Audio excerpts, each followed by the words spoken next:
Abandoned by her family, the orphan wandered alone, until a Comanche hunter found her. The buzzards circled overhead like black omens against the endless Texas sky, their shadows dancing across the cracked earth where bones had been bleaching for months. Sarah Running Wolf pressed her weathered hand against the splintered wood of what remained of the trading post's front door, her dark eyes scanning the horizon with the intensity of someone who had learned to read danger in every shifting cloud and distant dust devil. At 42, she carried herself with the fluid grace of her Comanche heritage, though 23 years of living between two worlds had carved lines around her eyes that spoke of choices no woman should have to make. Her buckskin dress, adorned with intricate beadwork that told stories of hunts and seasons, moved silently as she stepped through the ruins of what had once been Miller's trading post. The massacre had happened 3 weeks ago. White settlers, she knew from the tracks and the deliberate destruction. They had come not for supplies or trade, but for blood, leaving behind only the kind of devastation that screamed of revenge rather than robbery. Sarah had found the place while tracking a wounded elk, and something about the stillness had made her dismount and investigate. Now, as the sun painted the western sky in shades of amber and crimson, she heard it again, the sound that had brought her back every day since. A soft whimpering, barely audible above the wind that swept across the plains like the breath of ancient spirits. She followed the sound to a root cellar hidden beneath a collapsed section of flooring. The wooden doors had been barricaded from the inside, and it had taken her 3 days to figure out how to communicate with whoever was trapped below without startling them into complete silence. "I have water," Sarah called softly in English, her voice carrying the slight accent that marked her as someone who had learned the language later in life. "And food. Real food, not just the hardtack you have been rationing."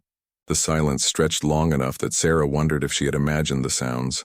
Then barely a whisper came the reply. Are you going to hurt me?"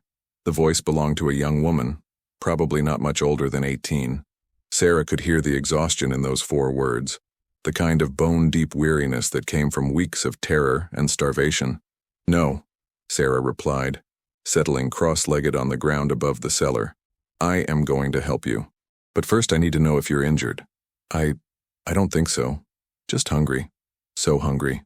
Sarah had been preparing for this moment for days. She lowered a leather water pouch through a gap in the broken boards, followed by strips of dried venison and wild onions she had gathered from the creek bed 2 miles east. "Drink slowly," she instructed. "Your stomach has been empty too long. Too much too fast will make you sick." She waited while the girl below consumed the meager meal, listening to the careful, disciplined way she rationed each bite. This one had intelligence, Sarah realized. She had survived not just on luck, but on wisdom beyond her years. "What is your name?" Sarah asked when the sounds of eating stopped.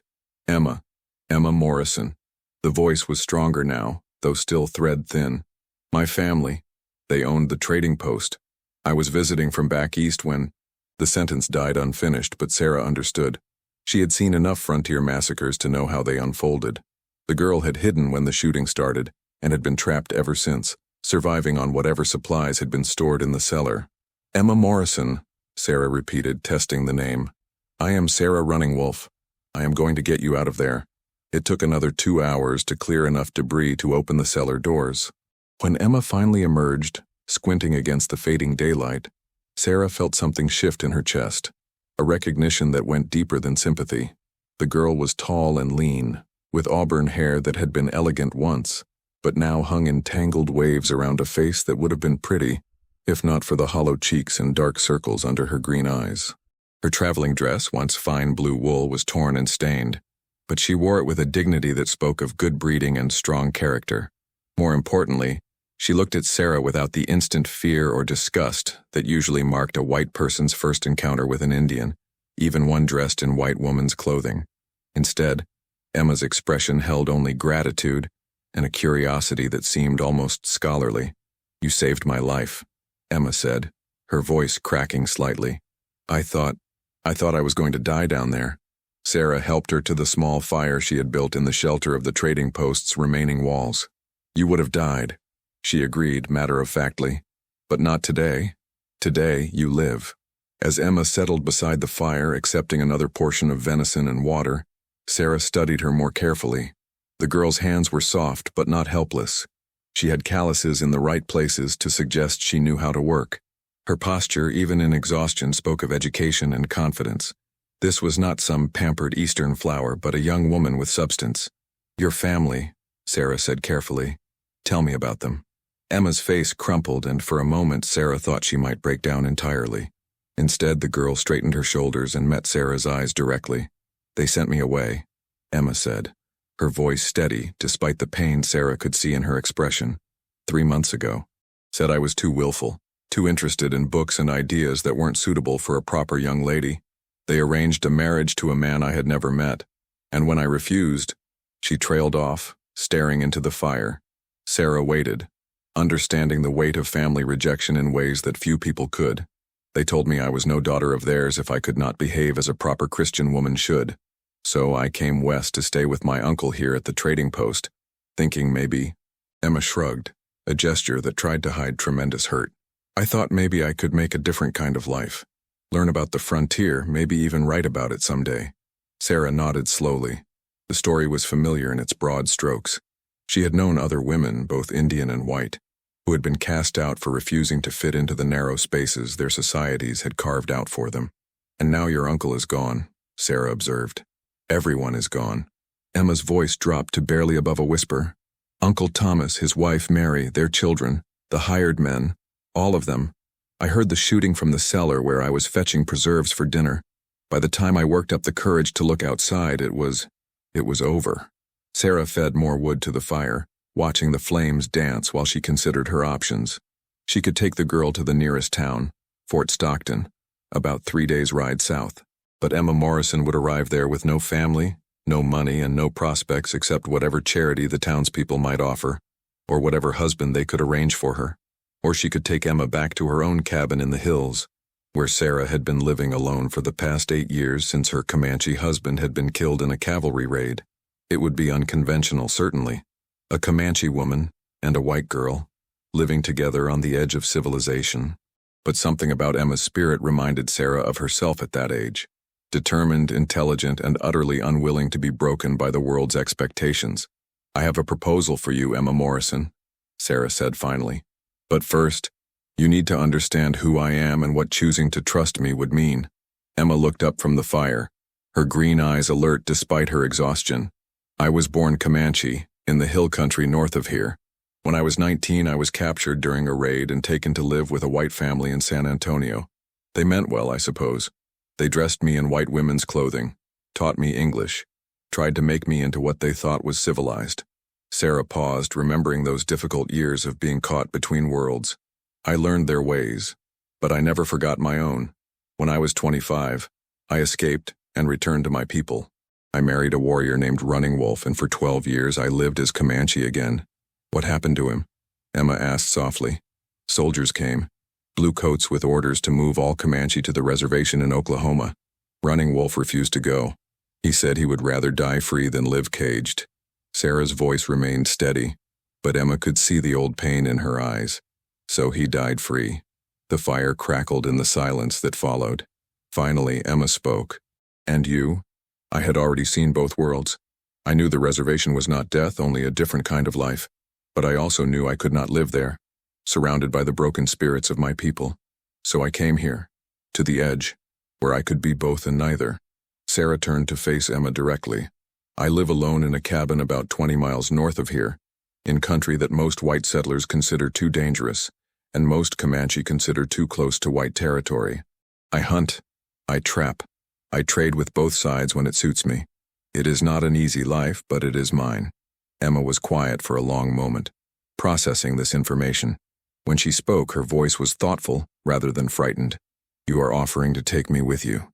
"I am offering you a choice," Sarah corrected. "I can take you to Fort Stockton, where you will be safe and fed, and where good Christian people will help you find a husband and a proper place in society. Or you can come with me and learn to live free but hard, learn to hunt and track and survive on skills rather than the kindness of others." Emma stared into the fire, her mind clearly racing. Sarah could practically see her weighing the options, safety and convention against uncertainty and freedom. "If I choose your way," Emma said slowly, "what would you expect from me? I mean, I know nothing about frontier life. I can read Latin and French, but I cannot track an animal or start a fire without matches. Sarah smiled, the first genuine smile she had worn in weeks. You can learn. The question is whether you want to. And if I prove useless? If I'm just a burden? Then you will work harder until you are not useless. Sarah replied bluntly. I will not coddle you or make excuses for you. The wilderness does not care about your feelings or your past. It only cares whether you are strong enough to survive it. Emma was quiet again, but Sarah could see something changing in her expression. The fear was being replaced by something else. Determination, maybe. Or simply the recognition that this might be her only chance to live the kind of life she had dreamed about. My family cast me out for being too independent, Emma said finally. Too curious about things that were not my business as a woman. Too willing to argue with men who thought they knew better than I did about everything. She looked up at Sarah, and for the first time since emerging from the cellar, her eyes held something other than grief and exhaustion. If I am going to be cast out anyway, I would rather be cast out for becoming something extraordinary than for refusing to become something ordinary. Sarah felt that shift in her chest again, stronger this time. It was not just recognition she felt for this young woman, but something closer to kinship. Good, Sarah said simply. We leave at first light. They spent the remainder of the evening preparing for the journey. Sarah had supplies cached at various points throughout the territory, but they would need to travel light and fast through country, where Comanche war parties, white cavalry units, and Mexican bandits all operated with equal unpredictability. Emma proved more resilient than Sarah had expected. Despite her exhaustion and recent trauma, she helped pack what few salvageable supplies remained at the trading post, listened carefully to Sarah's instructions about traveling quietly, and asked intelligent questions about what they might encounter on the trail. Have you ever killed anyone? Emma asked as they settled in for the night, the question coming out of nowhere in the darkness. Sarah considered her answer carefully. Yes. Recently? Define recently. Emma was quiet for a moment. Since your husband died. Once. A man who tried to take what was not offered. Sarah's voice carried a coldness that made Emma shiver. Why do you ask? I need to know what kind of world I am choosing, Emma replied honestly. Back east, violence was something that happened to other people, in other places. Here, it seems to be part of the landscape. It is, Sarah agreed. And if you stay with me, you will need to learn to defend yourself. Can you accept that? Emma was quiet for so long that Sarah wondered if she had fallen asleep. When she finally spoke, her voice was steady. I think I can accept anything except going back to being what other people think I should be. Sarah smiled in the darkness. This girl had steel in her spine, hidden beneath the educated manners and fine breeding. With the right teaching, she might indeed become something extraordinary. They rode out as the sun painted the eastern sky pale gold. Emma mounted on her uncle's mare and Sarah on her own paint stallion. The horses were fresh and strong, and they made good time across the rolling grassland that stretched endlessly toward the distant hills. Sarah had chosen a route that would take them wide around any settlements, following game trails and creek beds that offered both water and cover. She wanted to reach her cabin without encountering other travelers, whether white or Indian. Emma Morrison's presence would require explanations that Sarah preferred not to give to anyone. For the first few hours, they rode in companionable silence. Emma seemed content to absorb the vastness of the landscape, her eyes wide as she took in the endless sky and the way the grassland rippled in the wind like a green ocean. Occasionally, she would ask quiet questions about the plants they passed or the animal tracks Sarah pointed out, and Sarah found herself enjoying the role of teacher. It was near midday when they encountered their first test. Sarah reined in suddenly, her hand moving instinctively to the rifle secured to her saddle. Emma, following her example, brought her mare to a halt and waited in silence. Riders, Sarah said quietly, pointing toward a distant ridge. 3, maybe 4, moving fast. Emma squinted toward the horizon but could see nothing except shimmering heat waves. How can you tell? Dust cloud, and the way the birds are scattering. Sarah was already guiding her horse toward a cluster of rocks that would provide cover. Follow me. Stay low and keep quiet. They dismounted behind the rocks and waited, Sarah watching the approaching riders with the patience of a predator. After what felt like hours but was probably only minutes, 4 men on horseback crested the ridge and paused, scanning the valley below. Even at a distance, Emma could see that they were white men, dusty and travel-worn. One of them pointed in their direction, and Emma felt her heart begin to race. "Did they see us?" she whispered. "Maybe. Maybe they just saw the tracks." Sarah's voice was calm, but Emma noticed that her hand never left her rifle. "Either way, we wait. If they come this way, let me do the talking."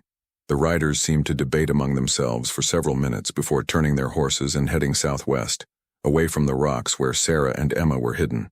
Even after they disappeared over another ridge, Sarah waited a full 10 minutes before emerging from cover. "Who were they?" Emma asked as they remounted. "Could have been anyone. Drifters, cattle thieves, bounty hunters." Sarah checked the horizon one more time before spurring her horse forward. "Out here you assume everyone is dangerous until they prove otherwise. Is that how you saw me? As dangerous?" Sarah glanced at her companion, noting the way Emma sat her horse with increasing confidence and the way her eyes constantly moved, already learning to scan the landscape for threats. "No," Sarah said honestly. "I saw you as someone who needed help, but I also saw something else." "What?" "Someone who could become dangerous given the right training." Emma considered this, and to Sarah's surprise, she smiled. "I think I like the sound of that." They made camp that evening beside a creek lined with cottonwoods, the trees providing both shelter and concealment.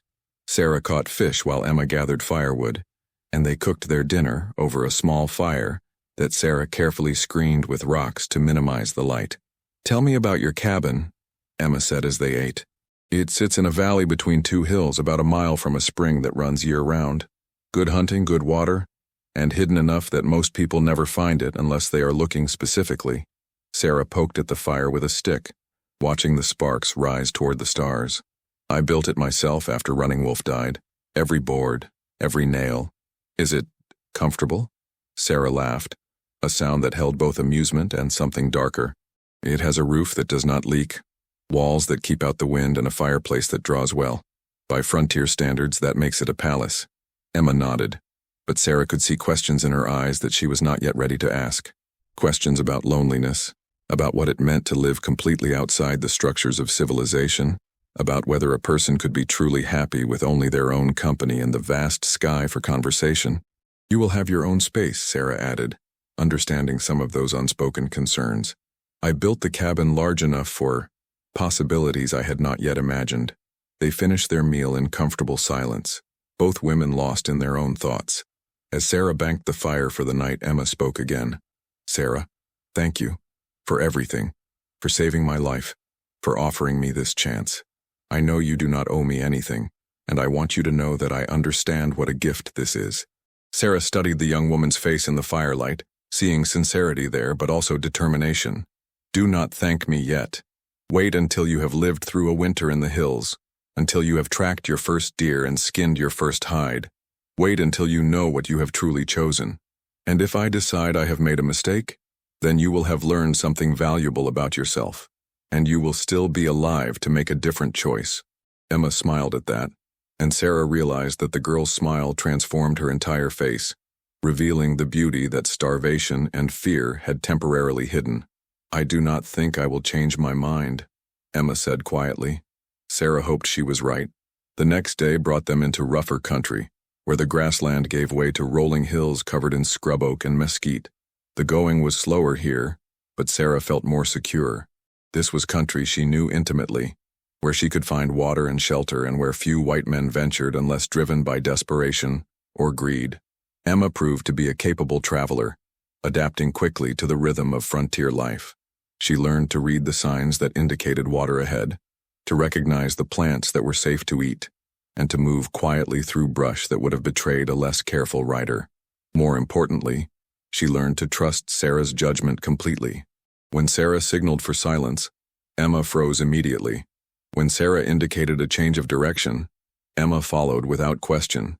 This kind of instant obedience could mean the difference between life and death in hostile country, and Sarah was impressed by how quickly Emma understood this. They were climbing toward a pass between two hills when Sarah suddenly reined in, her expression tense. "Smoke," she said quietly. Emma looked around, but saw nothing.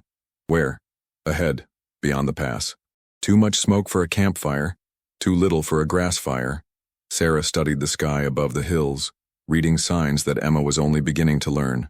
Could be a homestead, could be trouble. They approached the pass carefully, dismounting to lead their horses up the rocky slope. At the crest, Sarah motioned for Emma to stay low as they peered down into the valley beyond. Below them, perhaps a mile away, the remains of a small ranch smoldered in the afternoon heat.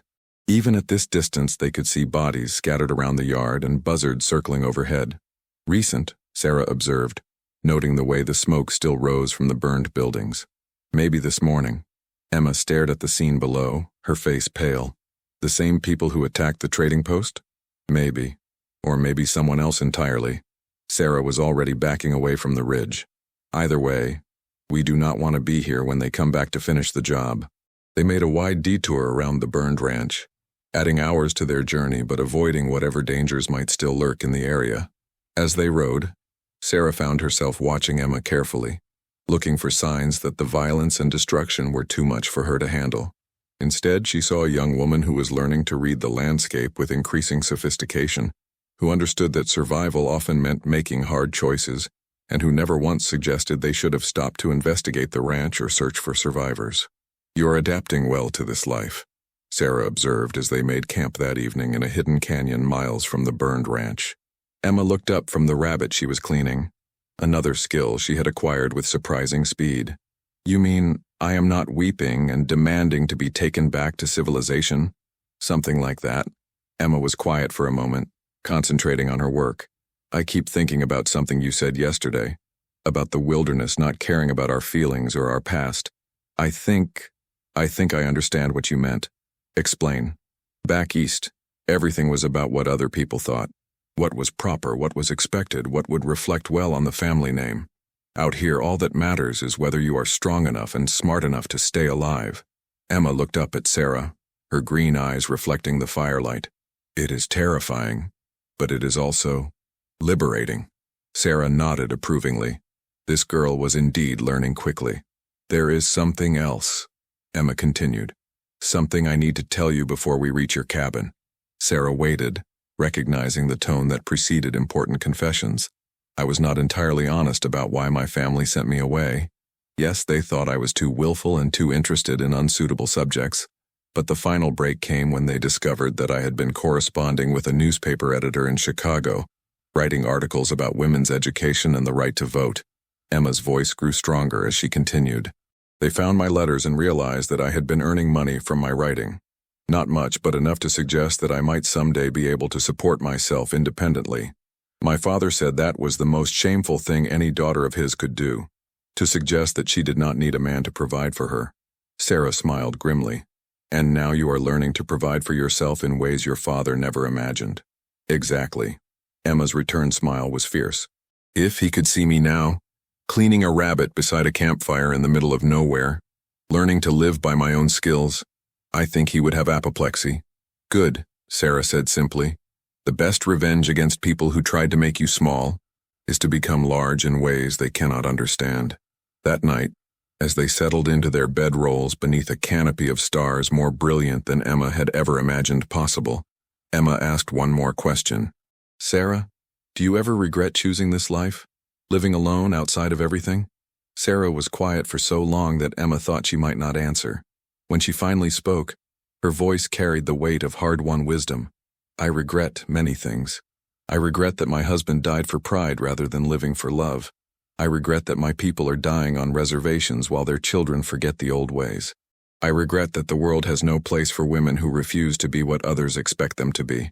She paused, looking up at the vast star field above them. "But I do not regret choosing freedom over safety, or solitude over compromise. And I do not regret finding you, Emma Morrison. You may yet prove to be the most interesting thing that has happened to me in years." Emma felt something warm expand in her chest, a feeling she had not experienced since childhood, the feeling of being truly seen and accepted for who she was, rather than criticized for who she was not. "Thank you," she said softly. "Sleep now," Sarah replied. "Tomorrow we climb into the high country, and the day after that you will see your new home." They reached Sarah's Valley as the sun was setting on their third day of travel, the light painting the hills in shades of gold and purple that took Emma's breath away. The cabin sat exactly as Sarah had described it, nestled between two hills beside a stream that caught and reflected the dying light. It was larger than Emma had expected, built of solid logs with a stone chimney and windows that still held glass. A luxury in this remote country. A small barn and corral suggested that Sarah kept more livestock than just her horse, and a well-tended garden plot showed that she was capable of raising her own food. "It is beautiful," Emma said honestly, and she meant it. After days of sleeping on the ground and living with the constant awareness of danger, the cabin looked like paradise. "It will serve," Sarah replied, but Emma could hear the pride in her voice. "Come, let me show you around before dark." The interior of the cabin was Spartan but comfortable, with solid furniture that Sarah had clearly made herself, and shelves lined with books that surprised Emma. She had not expected to find a library in this remote place, but Sarah's collection included works on botany, medicine, animal husbandry, and even a few volumes of poetry. "Running Wolf collected books," Sarah explained, noticing Emma's interest. "He said that knowledge was the one thing that could never be taken away from you, no matter what else you lost." The cabin was divided into 3 rooms, a main living area with the fireplace and kitchen, Sarah's bedroom, and a smaller room that was currently used for storage, but could easily be converted into Emma's private space. "You built all of this yourself?" Emma asked, running her hand along the smooth surface of a table that showed expert craftsmanship. "With help from some Mexican traders who knew carpentry. I provided food and shelter for a winter. They taught me to work with wood." Sarah moved around the cabin with the easy familiarity of someone who was completely at home in her environment. "Out here, you learn to do everything yourself or you do without." That evening, as they shared their first meal in the cabin, Emma felt a sense of peace that she had not experienced in months. For the first time since leaving her family's home in disgrace, she felt like she might be exactly where she belonged. "What happens now?" she asked as Sarah banked the fire for the night.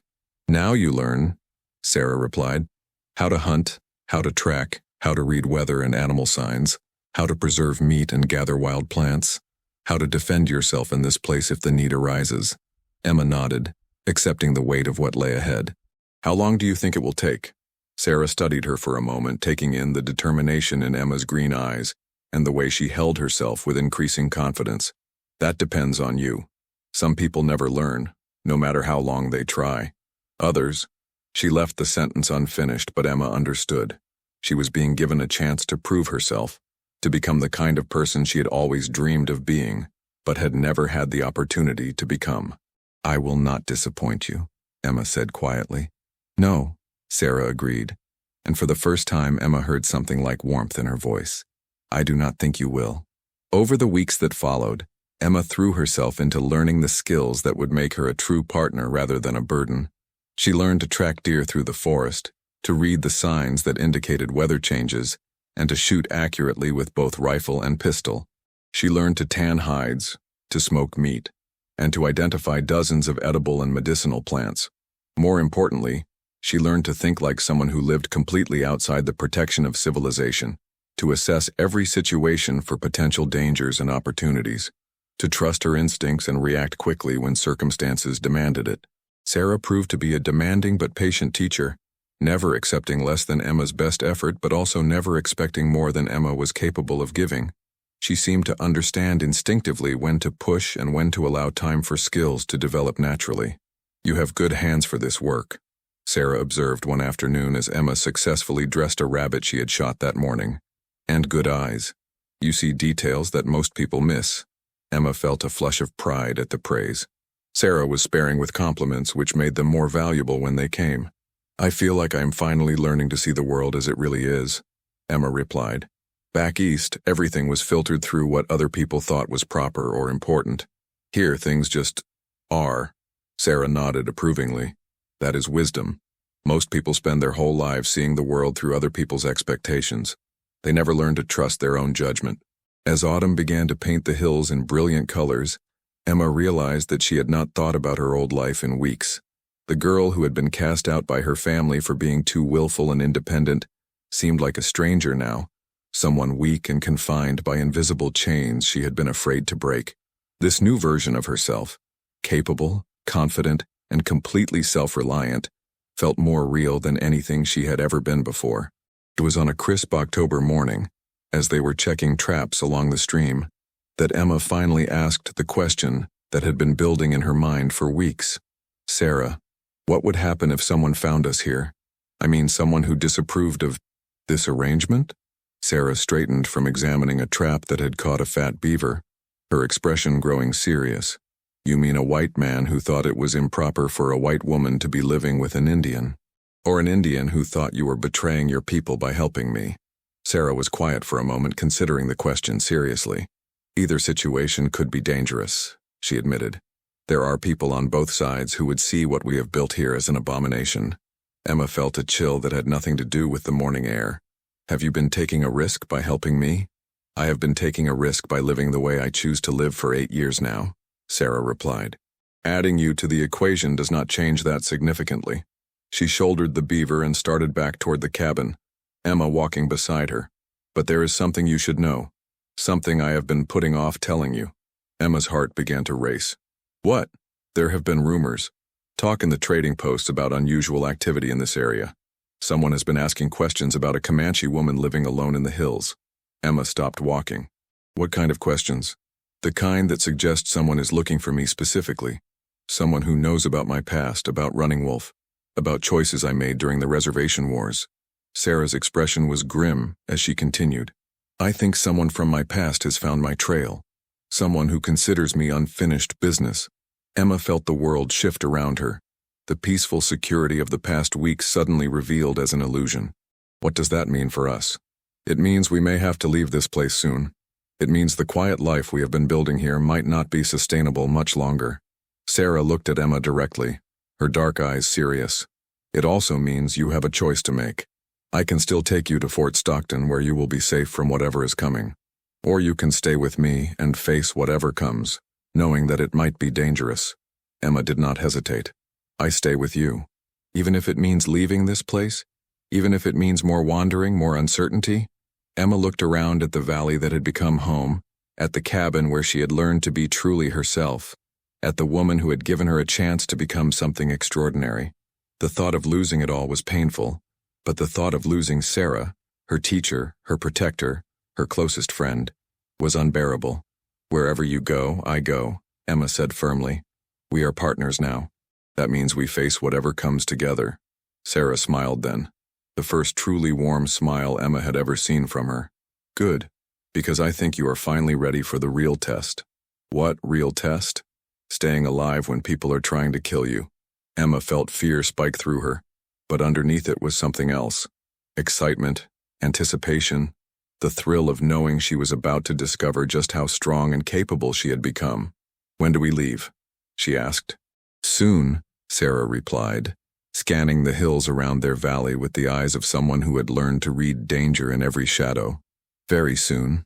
That night, as they prepared for what might be their last peaceful evening in the cabin, Emma realized that she was not the same person who had been pulled from that root cellar 6 weeks ago.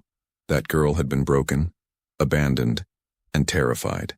This woman was ready to face whatever came next, confident in her skills and unshakable in her loyalty to the person who had given her a second chance at life. Whatever was coming, they would meet it together. And Emma Morrison, no longer lost, no longer abandoned, no longer alone, was ready for anything. The hunter had become the hunted, but she was no longer prey.